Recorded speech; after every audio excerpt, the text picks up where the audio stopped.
Eileen Paqueto from BE Ed 2B. And I am Crystal V. Taipin. So today's video is all about the personal insights of a PE and a health teacher.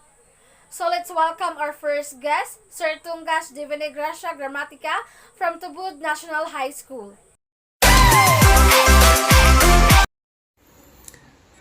Hi, good day to you. This video is intended for Crystal Taipin for her project in physical education subject. So the questions, or question number 1, what are the competencies and traits of a PE and health teacher that you have been practicing? I think being patient and easy to adapt with the environment could be one of the traits I've been practicing, for it made my job very easy and enjoyable. And also, making myself fond into sports or having this athletic ability, it it really helped me in understanding the lessons to be shared to my students. Question number 2. As a PE and health teacher, what is your teaching philosophy? I've been teaching PE and health for 3 years in senior high school, and it made me realize that this subject must be given an importance, for it will really give students a relaxing moment or a relaxing time from the major subjects, and also a stress reliever. So for me, teaching PE and health should be fun while learning. And also, I believe that teaching must have an emotion. You must know what your students felt and what are their emotions. Question number 3, how do these traits and philosophy help you in your profession or specialization? So having these traits and believing this philosophy made my teaching very convenient and fun. It made myself inspired, and I believe for the 3 years and counting in teaching PE and health, it also gives inspiration to my students. Number 4, how does this pandemic affect your profession or specialization? It really affects the way I teach, because having it in a modular teaching or distributing modules to students, I really can't express my feelings to the students. Although I gave instruction through video regarding my lessons, but still it is really different from the normal classroom setting. It's really hard when you don't know the feelings or the hardship that the students acquire during answering those modules. So it really affects my profession that much. Number 5, how do you cultivate a positive relationship with students and to your subject, PE and health, during this pandemic? Well, for me, I always remind my students to be physically active and healthy in order to be safe in this time of pandemic. Because if they are not physically active and healthy, how can they answer those modules that I gave them?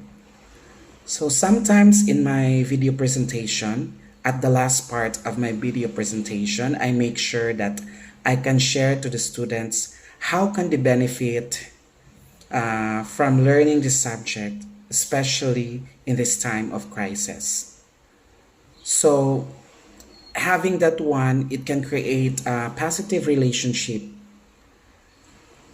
from me to the students, because they are willing to ask or they are willing to inquire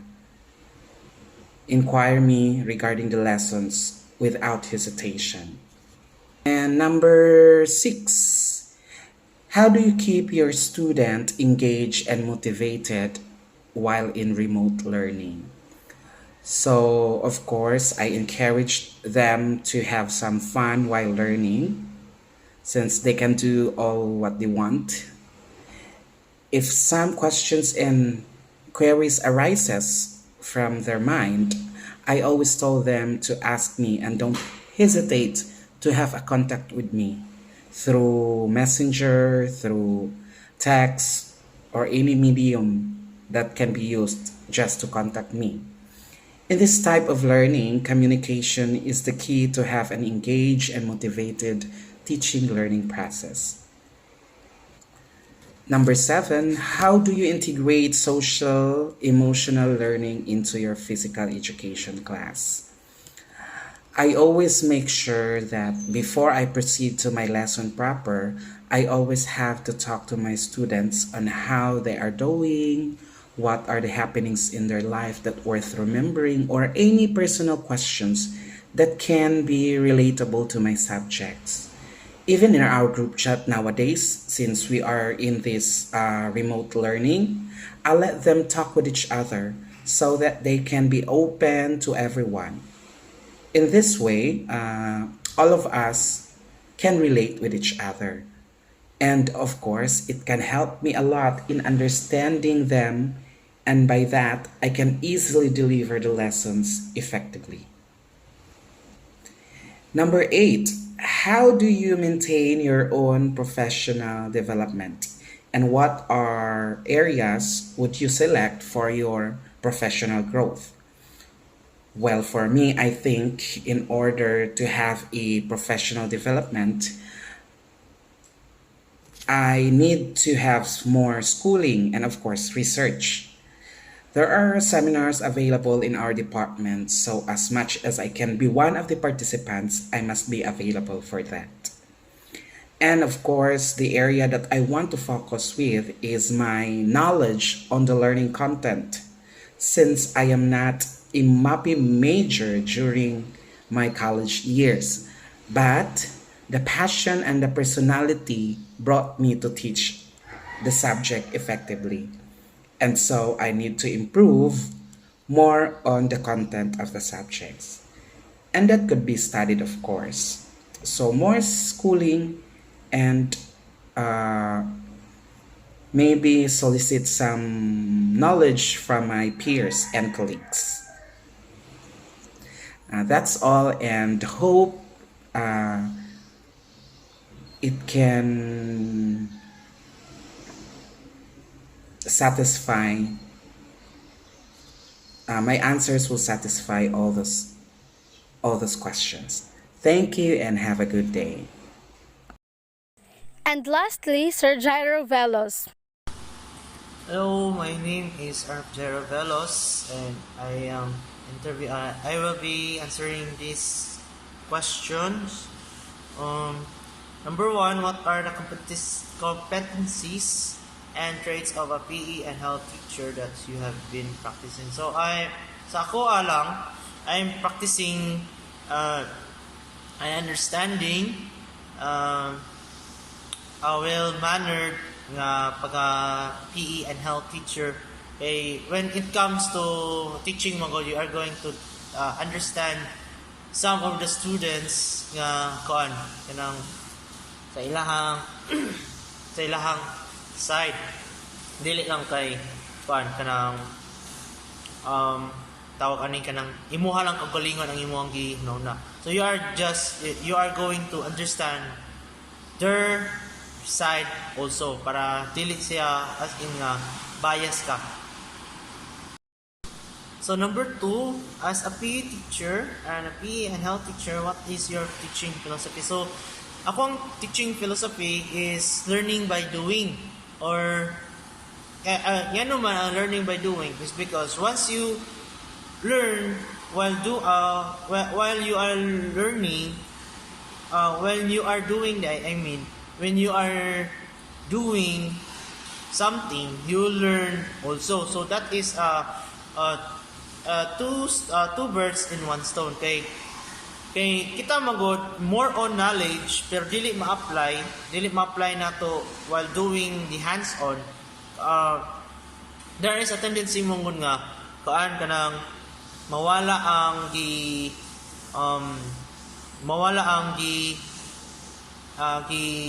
gitudlo without hands-on sa mga butang ani nga certain nga knowledge. Sample sa computer, more on discussing without hands-on. There's a tendency nga malimtan sa mga estudyante. Inanas. Okay, so this philosophy and number 3, this philosophy and traits help my profession or specialization because even karon bisan nagtrabaho nako, I still learn from what I do. So makaingon gyapon ko ay daghan pa kay kuan, daghan pa kay ko makatunan sa akong trabaho. Dili lang kay mao na lang gyud ni ako ang kuan, ako na-achieve, mao na lang gyud ni. Okay, so it can improve me as a instructor and as a learner. I'm also a learner also because learning is infinite man. Dili man na siya finite, dili man na siya kutob lang gyud kadina na certain time. Okay, number 4, how does this pandemic affect your profession or specialization? So, yan ang naka-affect siya. Grabe ang epekto niya is because in PE magod and PE and health, you are going to kanang pa-performan nimo ang mga estudyante. Karon, you cannot see or their progression during the activity nga imong pabuhat kay kung sige lang kag discussion niya wala kay activity nga ilang gipabuhat, wala, useless ang imuhang ipagtudlo. So karon as a PE teacher, grabe ang struggle sa karong online. So kinanglan nga kinanglan nga flexible, kinanglan nga mangita ka og lain. Another way to the learner that will learn, or another way for the learners to learn in this type of new normal. Number 5, how do you cultivate a positive relationship with student and your PA? So I can cultivate the traits or good relationship sa akong mga students through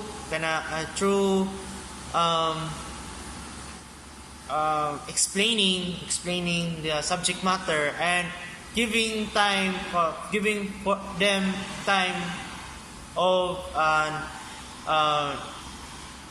joke time, socializing, getting to know para dili sila maboringan sa subject. And while sa subject din ako gihandolan is ako siyang i-relate to something that they can relate also. Para dali ra nila masabtan and they can learn also. Okay, so number 6, how do you keep your students engaged and motivated while in remote learning? I give them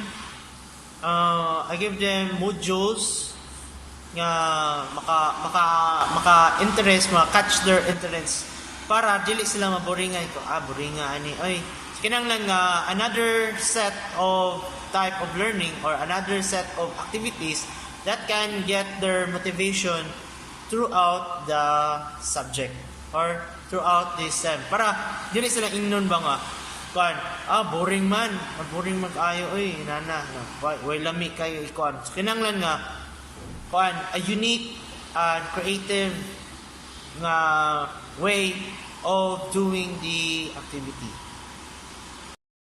So number 7, how do you integrate social emotional learning into your physical education class? So I associate or integrate social emotional learning through physical education in terms in when I can relate something para sa ilahang kaugalingon. When I give them advices, then relate them in real life para dili sila makaingon nga stress na kayo ko na undang ko kanang I attended them I give myself or akong example akong kagalingon nga mo ni siya ako ang sitwasyon nga I give them advices and tips on how to cope up with the stress or pressure nga karon nga pandemic karon nga naatay pandemic. So number 8 last, how do you maintain your own professional development and what areas would you select for your professional growth? So sa professional ko nako maintain keep on learning while teaching the learners, and sa ako amang go sa in the areas of professional akong pilion is in the sports because I'm a sporty person. So hilig ko og sports nga kan. Hilig ko og mga kan kanang mga sports nga hands-on. Kay diha man gud nako ma-learn nga nakapaday koy potential ani nga certain areas which is sport nga it can give knowledge to me and for my learners. Okay, so that will be all. Thank you.